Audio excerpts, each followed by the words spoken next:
सास और बहू के बीच हुई बहस।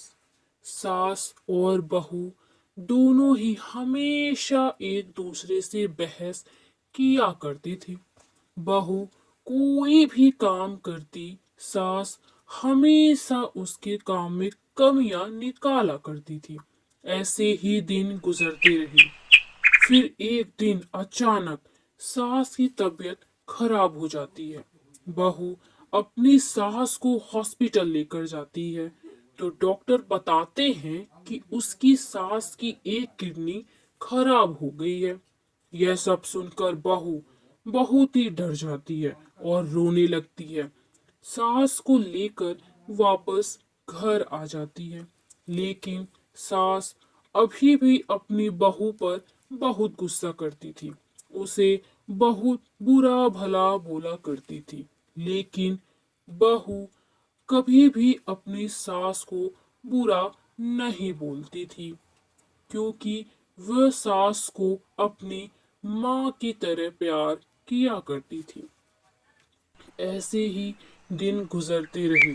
फिर एक दिन अचानक सास बेहोश हो जाती है तो बहू बहुत ज्यादा डर जाती है और अपनी सास को फिर से हॉस्पिटल लेकर जाती है। और तभी डॉक्टर बताते हैं कि उन्हें दूसरी किडनी की जरूरत है, लेकिन दूसरी किडनी कहीं से नहीं मिल रही थी। फिर बहू बहुत ही ज्यादा डर जाती है और रोने लगती है। तभी डॉक्टर कहते हैं कि उन्हें जल्द से जल्द दूसरी किडनी की जरूरत है। तब बहू अपनी सास को अपनी ही एक किडनी दे देती है और अपनी सास की जान बचा लेती है।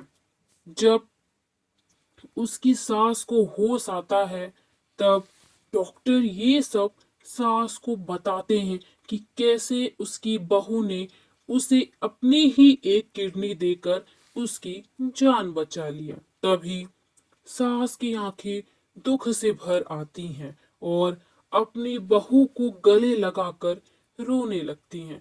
अब सास को समझ आ जाता है कि बहू हमेशा बेटी का रूप होती है।